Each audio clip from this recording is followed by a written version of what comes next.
Bright and bushy-tailed the first morning, we left Justin and headed for Santa Rosa, New Mexico. As we got to Amarillo, we remembered that last year we stopped here at the Cadillac Ranch. This year, we just kind of drove by and took a look.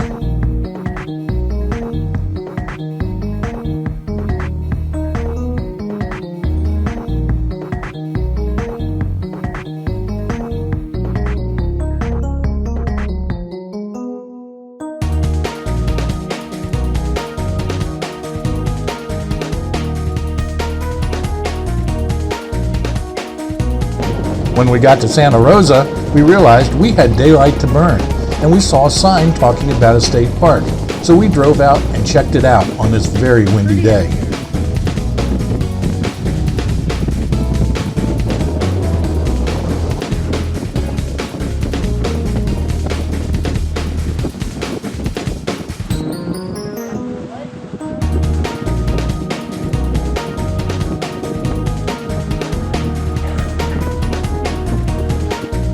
When we came back into town, we were on historic Route 66, and we remembered last year how much devastation or lack of progress this town has made since Route 66 was decommissioned back in the 1980s. Not much has changed in a year.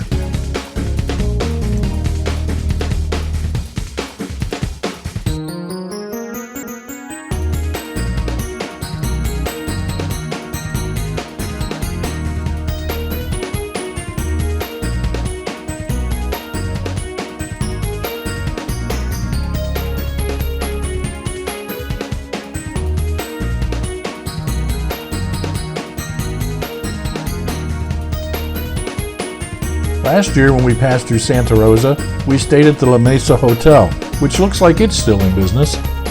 But this time, the Best Western was our choice.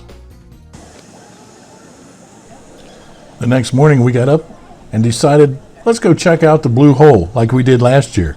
This year, there were divers,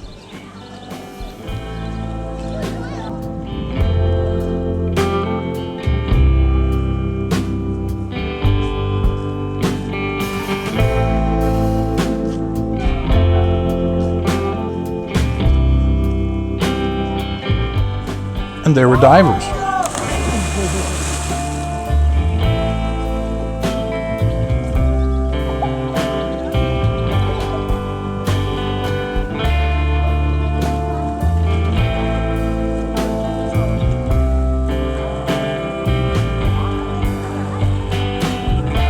The Blue Hole is like a large mountain spring, and according to the sign, it puts out 3,000 gallons a minute. This is where it comes out.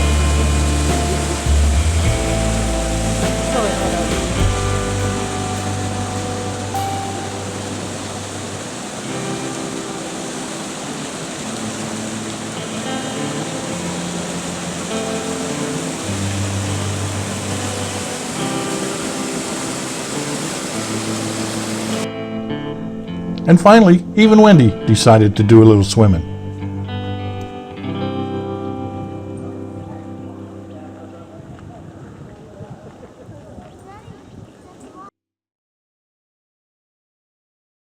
So after checking out the Blue Hole, we took off for Durango. And on the way, we crossed the Continental Divide. Then we kind of ran into an area that reminded us of the Painted Deserts from last year.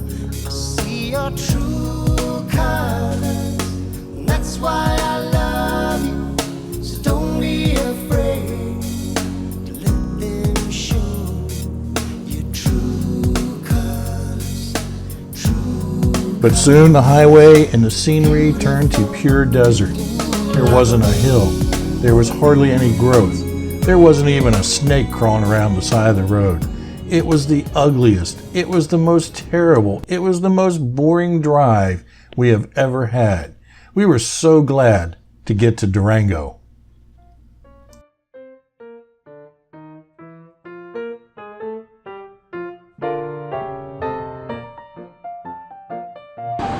This is the Strader Hotel, and this is where we decided we would spend the night. The Strader Hotel was built back in the 1880s, and when you go inside, they have done a very nice job of remodeling it to resemble that time period.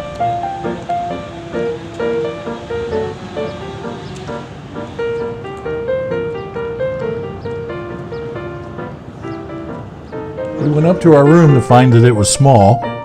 The beds were very uncomfortable. Bottles of water were $6.50 each. The floor tilted way downhill.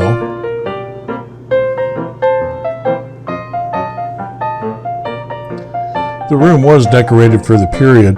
The furniture was pretty cool.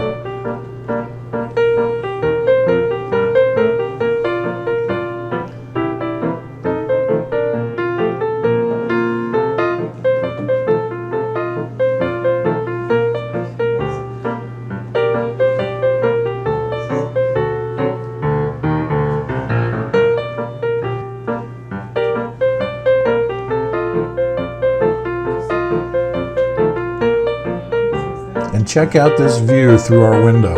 It was something amazing. All in all, not a very good hotel for the price, because this one was expensive.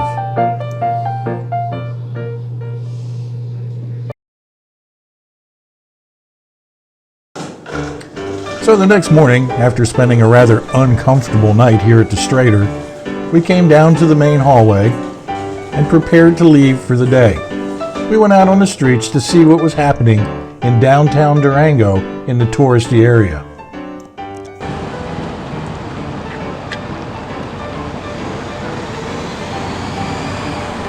The biggest attraction in Durango is the Durango and Silverton Narrow Gauge Railroad. This narrow gauge train runs from Durango to Silverton every day. It moves about 3,000 people up and down the mountain. We were lucky enough to catch one as it was headed out. Check it out.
next door to the depot is the Durango Silverton Narrow Gauge Railroad Museum.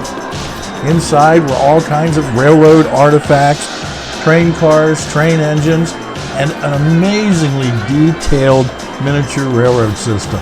Take a minute and check it out.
After checking out the museum, it was time to leave Durango.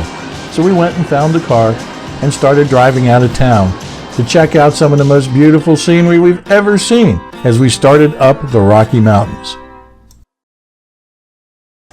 With Durango in our rearview mirror, suddenly we come across this fountain on the side of the road, this pimple that's bubbling water out. We had to stop and check it out.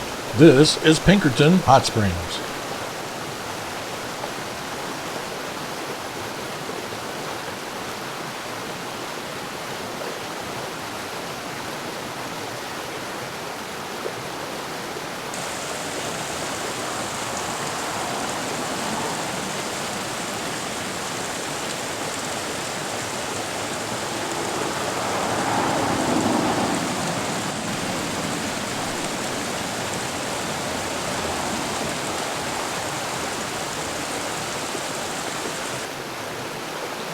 As we left the hot springs, the view kept getting better and better and better. The scenery was wonderful.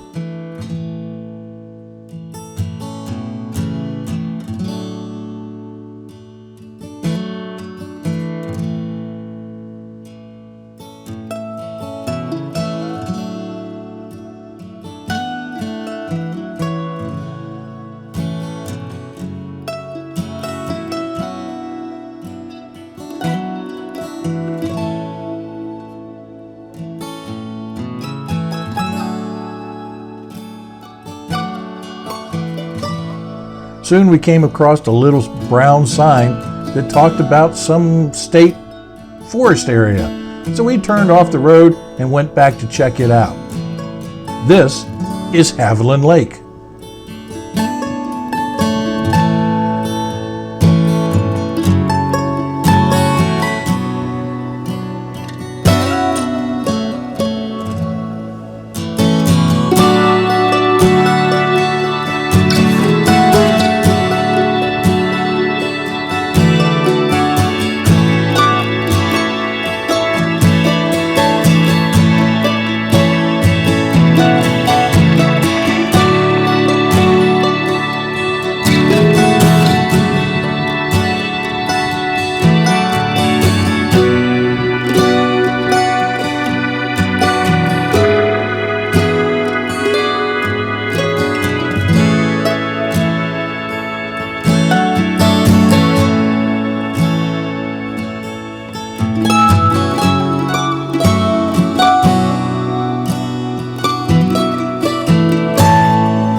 This is Silverton, Colorado.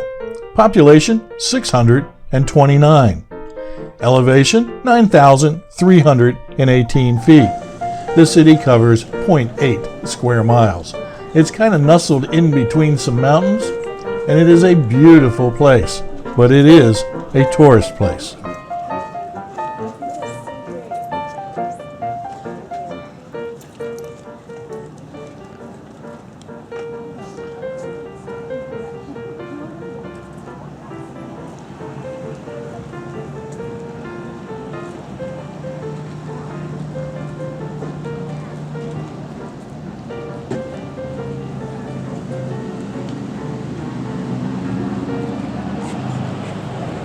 The building you're looking at is the Grand Imperial Hotel, where we have a room reserved for the night.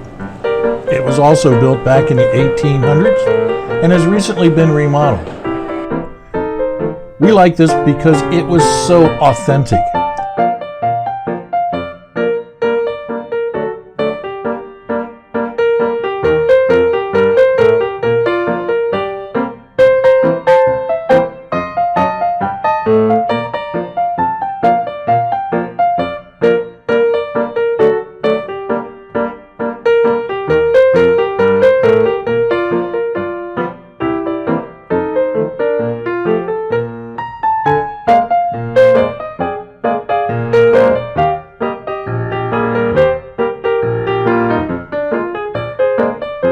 The saloon and the piano player are located through the door at the left.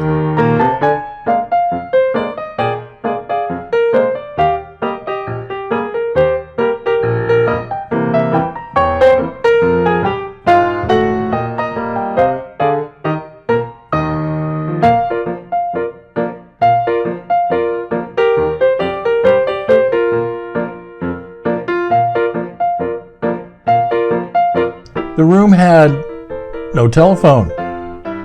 We got a key for the room, not a card. No air conditioning. Clawfoot tub. But the one thing it did have? Wi-Fi.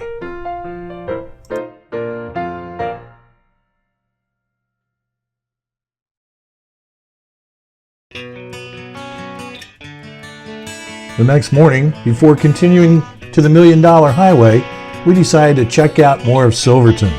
We heard about a ghost town outside of town, so we jumped in the Optima and took off. Boy, did we see some pretty stuff. Check it out.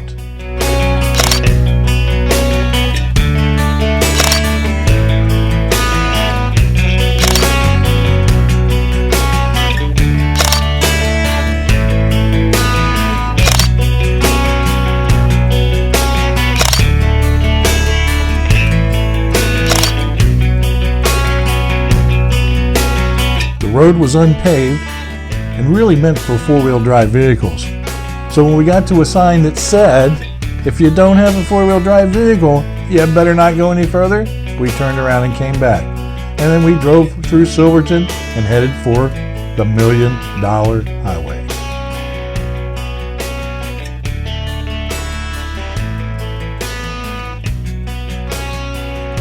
Nobody knows for sure why they call it the $1 Million Highway.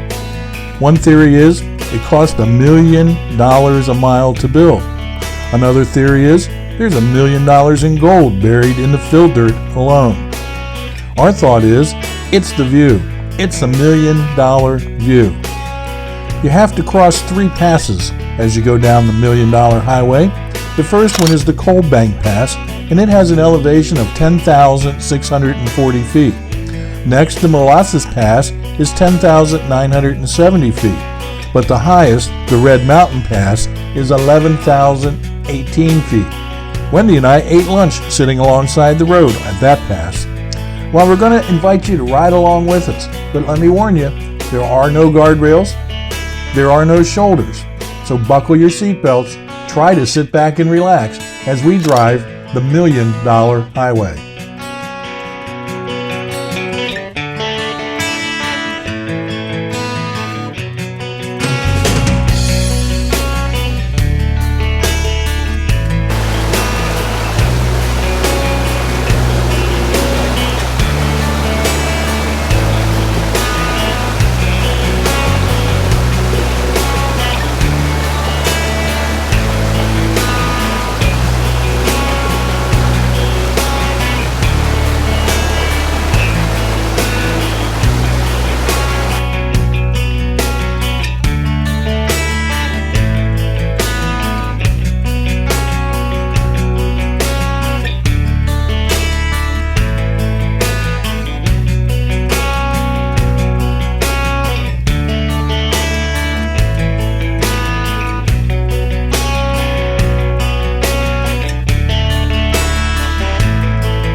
Stopping at the top of the pass, looking at the mountain across the way, I thought I saw a waterfall, so we zoomed in to see.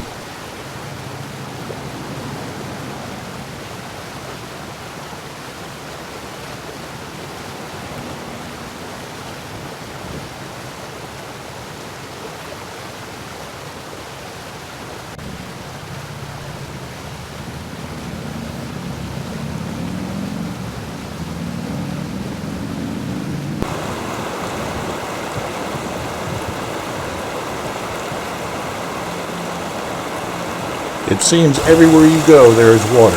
Water along the roads, cool, crisp, clean water. And it's not long before we find Wendy playing in the water.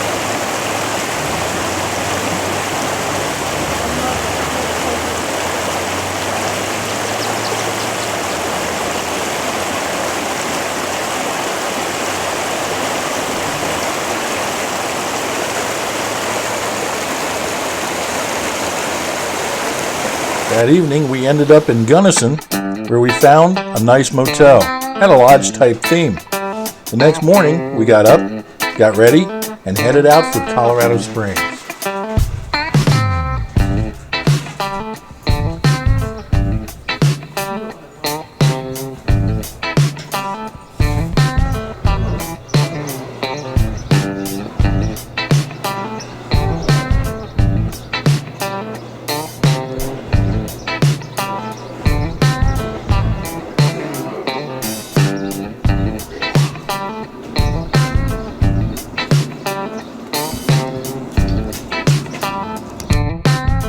As we continued on our way, it was obvious the landscape had changed considerably.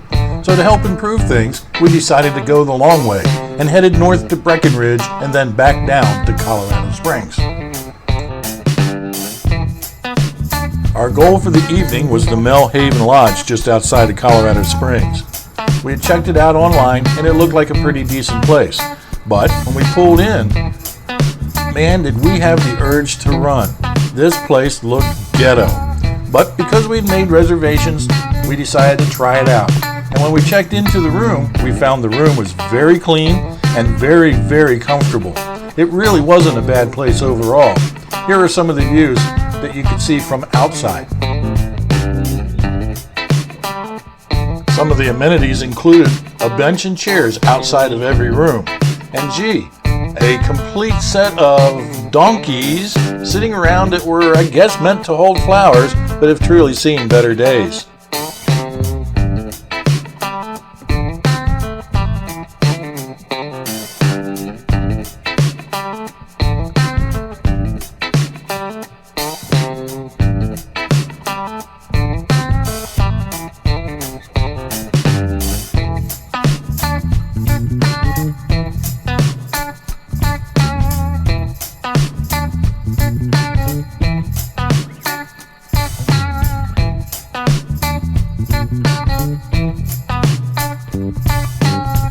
So once we were up and moving, we said goodbye to the Mel Haven Lodge and headed for the base of Pikes Peak. We met up with Kim, Kevin, and his sister, Kaylin, and her husband, Dalen, and started up Pikes Peak. We stopped at the first rest area. Hi. We're getting booger. Quit following me. Oh, okay, sorry. Kevin, you're on camera now. Leave your pants on, please.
that was scary driving up here.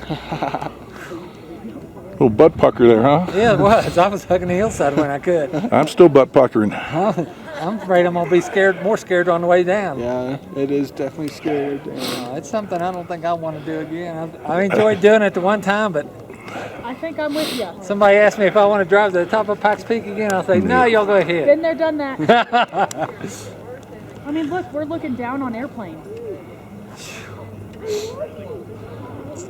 Yeah, there were a few places, whew, wasn't like that stuff for the last couple days, where you had trees and rocks to keep your eyes on, you know? We stopped at that pull-off that pretty big size pull-off that's not too far down the hill. Okay. We almost decided we'd done enough. But I thought, no, we're almost at the top. And really, it wasn't as straight up and down, the top part of it, man. That's scary. Whoa.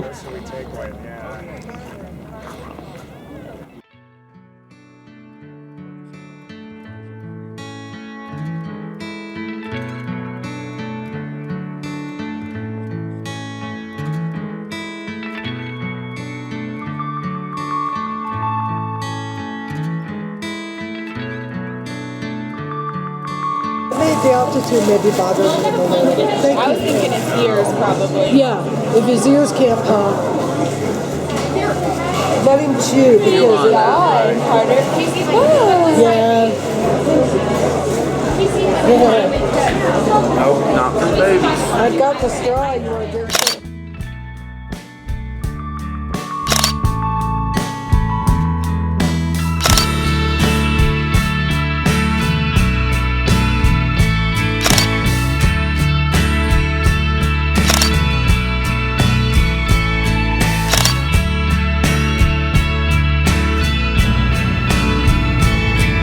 Yeah, Chip, Being in one more, take the pressure off my brain. well, you go to 2, you're going so slow.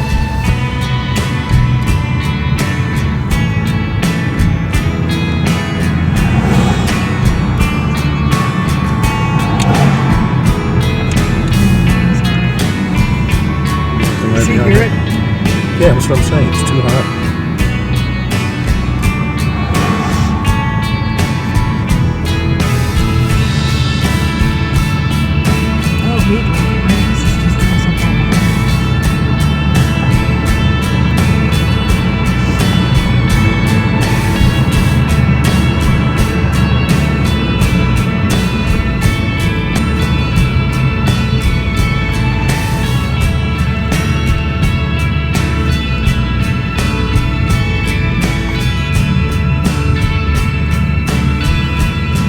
The rest area we stopped at coming up. I think so.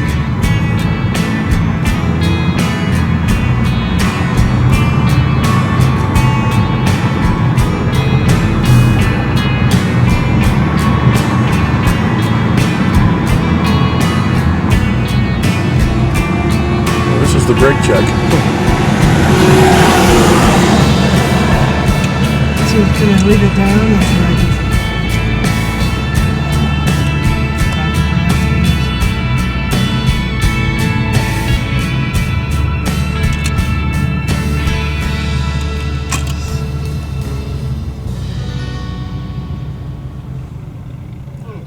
Yeah, how are you doing? Doing well.